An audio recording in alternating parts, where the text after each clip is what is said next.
Puis d'abord la fondation de la compagnie franco-canadienne, qui est la première troupe professionnelle dans le milieu au début des années 1880, qui vont lancer la carrière de Blanche de la Sablonnière.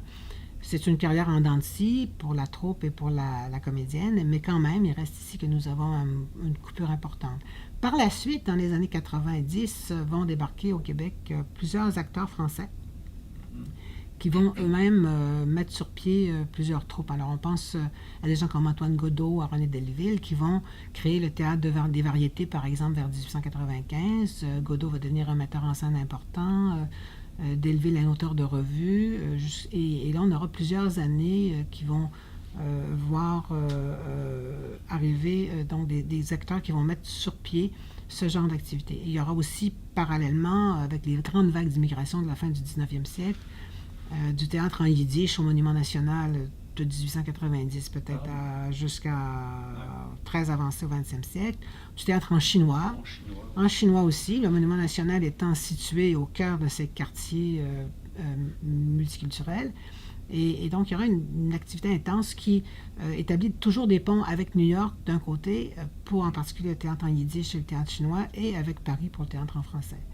Il y avait des soirées de famille. Et il y a eu par la suite, alors tout de suite, à la fin du 19e siècle, dans les dernières années, il y aura à ce moment-là la réunion d'un certain nombre de troupes d'amateurs et la création des soirées de famille qui vont jouer ici un répertoire assez éclectique, assez, disons, conventionnel, mais malgré tout, qui est une première organisation de représentation continue, avec des troupes à distribution mixte et avec le parrainage aussi, ou en tout cas la tolérance de l'Église catholique sans trop de difficultés. On aura ici beaucoup de comédiens qui vont commencer leur carrière à ce moment-là, dans cette troupe-là, dans cette série d'événements, et qui vont par la suite poursuivre leur carrière.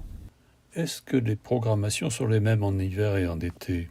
Alors, on a une représentation essentiellement d'hiver. L'été, effectivement, le Parc sommaire est un événement en soi, dans la mesure où, fin 19e jusqu'à la première décennie du 20e siècle, le Parc sommaire sera un endroit d'intense activité culturelle, avec des concerts, des chansons. Ici, à l'époque, fin 19e, début 20e, la notion de théâtre recoupe encore l'opéra comique, l'opérette et l'opéra. Ce qui veut dire que plusieurs des acteurs vont être aussi des chanteurs et donner des numéros au Parc sommaire. Soit ça peut être des duos d'acteurs, du récital de poèmes ou de monologues et de la chanson. Donc, on n'a pas de pièce de théâtre au Parc sommaire. Le Parc sommaire est trop grand pour ce genre de choses. Mais on a déjà ici une activité qui permet à des comédiens de rester. C'est surtout ça, de rester professionnels malgré tout. Donc, en diversifiant leurs activités, ils arrivent à en vivre. Bon, peut-être pas toujours très bien, mais quand même, et par conséquent, à assurer la durée, ce qu'on n'avait pas jusqu'à présent, auparavant, dans le milieu théâtral.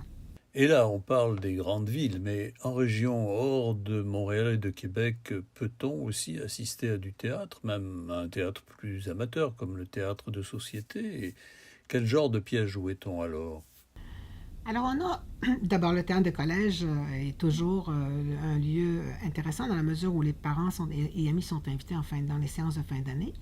Mais surtout, je pense que la chose importante en région, c'est le théâtre de société. C'est du théâtre d'amateurs, mais c'est du théâtre d'amateurs régulier. C'est des troupes de théâtre de société qui peuvent assurer 5 ou 6 représentations annuelles à des fins caritatives en général. Et on en a eu quelques-unes de ces troupes qui ont été plus prolifiques que d'autres, ou en tout cas plus originales que d'autres, ou plus reconnues. On a du côté des... Alors, ce sont des troupes mixtes. On joue en général dans les salles communautaires, salles d'hôtel de ville, salles paroissiales, et on joue des pièces, au fond, qui sont souvent des miroirs de la société dans laquelle on vit. Et ça sert aussi beaucoup à occuper les jeunes gens à la fin de leurs études, avant le mariage. Et les jeunes filles en particulier, on sait où elles sont. Alors, on a dans les journaux de Fadette, Henriette Dessaulles, on a quelques remarques, quelques années où elle fait du théâtre. Elle fait, elle, surtout des costumes, la régie, décors, des choses comme ça. Mais nous avons aussi, alors ça c'était à Saint-Hyacinthe, mais nous avons aussi le récit de ces activités à Saint-Jean-d'Iberville par la troupe qui est animée par Joséphine Marchand, qui est la fille de Félix-Gabriel Marchand, député à Québec à ce moment-là, qui lui-même écrit Oui. On a dans la correspondance de Félix-Gabriel Marchand beaucoup d'occurrences où, dans ses voyages en Europe, il assiste à des représentations dramatiques. Il cherche des représentations dramatiques. Il n'arrive pas par hasard dans ses voyages. Et Joséphine va écrire à la fois va écrire plusieurs textes pour sa famille. Les filles Marchand sont 5, alors les 5 jouent d'une manière ou d'une autre. Et elle va aussi assurer l'accompagnement musical, la direction artistique, ce genre de choses. Donc, c'est toute la famille, en fait, Marchand va disséminer aussi cette pratique du théâtre de société. Joséphine, mariée à Raoul Dandurand, qui lui-même va devenir sénateur plus tard, va faire jouer ses pièces jusqu'au Sénat d'Ottawa, dans la salle du Sénat. Sa mère et ses sœurs vont, quand le père sera premier ministre, faire jouer un certain nombre de pièces, soit d'origine française, soit les textes de Joséphine elle-même, à l'occasion d'événements caritatifs à Québec, et évidemment toujours à Saint-Hyacinthe pendant les vacances. Ça se continue. Donc on a une longue tradition ici, une riche tradition, et surtout on a des textes qui nous sont restés souvent parce qu'ils ont été publiés pour être distribués à d'autres troupes dans d'autres régions qui pourraient avoir envie de les jouer. Et ça, c'est quand même assez fondamental, qu'il nous en reste des traces de cette manière. Ce qui est intéressant dans le cas de Joséphine Marchand et de son mari Raoul Dandurand, c'est que c'est un couple très uni, très engagé politiquement, féministe aussi, elle comme lui. Ils font partie d'une frange de la population aux idées libérales avancées qui va se battre pour l'éducation. Bref, avec des intellectuels comme les Marchand Dandurand, on s'achemine vers une tradition culturelle et théâtrale, n'est-ce pas ?